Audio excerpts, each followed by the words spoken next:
ॐ श्री परमात्मने नमः। न हि ज्ञानेन सदृशं पवित्रमिह विद्यते तस्त्वयं योगसंसिद्धः कालेनात्मनि विन्दति। श्रद्धावान् लभते ज्ञानं तत्परः संयतेन्द्रियः। ज्ञानं लब्ध्वा परां शान्तिम् अचिरेणाधिगच्छति। अज्ञश्च श्रद्धधानश्च संशयात्मा विनश्यति। नायं लोकोऽस्ति न परः न सुखं संशयात्मनः।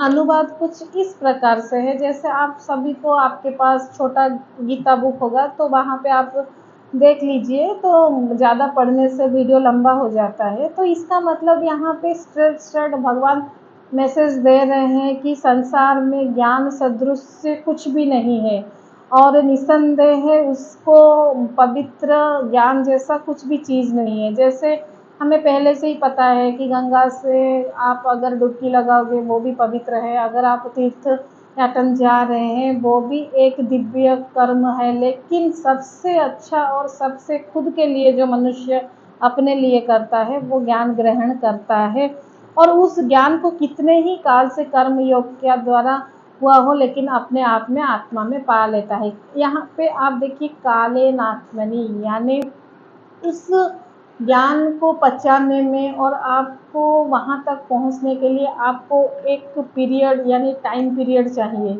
जहाँ कि आप एक समय आने के बाद आपको अनुभव जीवन का होने के बाद फिर जाके उस ज्ञान को आप स्वतः प्राप्त कर लेते हैं। जैसे अगर एक हम छोटा सा कुछ भी सीड डालते हैं ज़मीन पे, तो वो टाइम आने के बाद ही वो पौधा होता है, ना कि आज डालते कल हो जाता है वो पौधा, ऐसा नहीं है।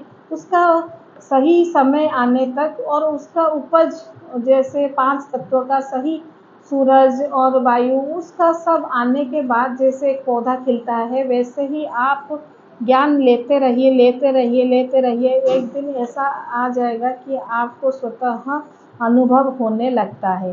फिर इसके लिए क्या चाहिए? श्रद्धावान लभते ज्ञानम, बहुत पॉपुलर वर्ड जो सभी बोलते हैं। जो श्रद्धावान होते हैं उसी को ही भगवान प्राप्त होते हैं, हमें पता है। जैसे एक रसोई में मेन इंग्रेडिएंट नमक है, जिसके बिना कुछ भी रसोई संभव नहीं है, वैसे ही हमें भक्ति मार्ग में और साधना में अगर सबसे पहला इंग्रेडिएंट, मुख्य इंग्रेडिएंट है वो है श्रद्धा। वही व्यक्ति ही श्रद्धावान ही ज्ञान को स्वतः प्राप्त कर लेता है। और उससे क्या होता है? ज्ञान प्राप्त करने से क्या होता है?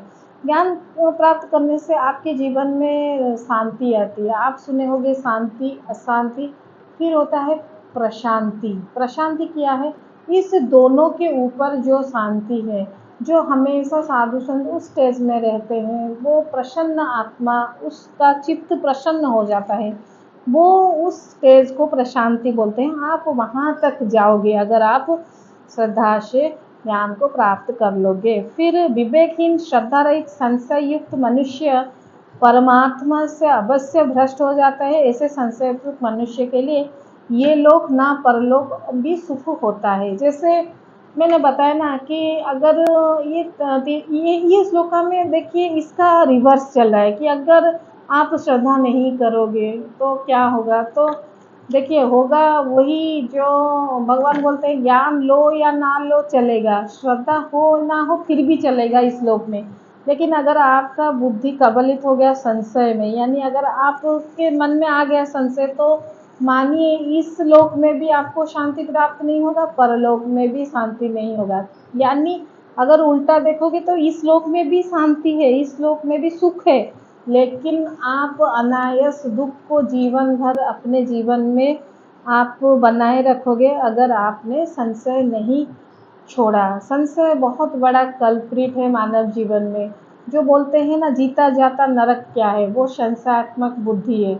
अगर आप संशय करोगे तो आप खाना भी नहीं खा सकोगे, लगेगा कि शायद उसने कुछ मिलाया होगा। अगर आप संशय करोगे तो आप ड्राइवर के साथ कहीं जा भी नहीं सकते, क्यों वो अच्छा चलाएगा, मुझे मार तो नहीं डालेगा। अगर संशय करोगे तो आप वो किसी संबंध में आप जस्टिफाइड ही नहीं कर पाओगे और आपका जीवन बहुत दुख में व्यतीत होगा। इसलिए संशय बुद्धि को आप त्याग करो, क्योंकि ज्ञान और श्रद्धा के बिना जीवन जितना हो सके चल सकता है, लेकिन बिना संशय के बिना जीवन बहुत विष तुल्य हो जाता है। यहाँ पे भगवान बोल रहे हैं।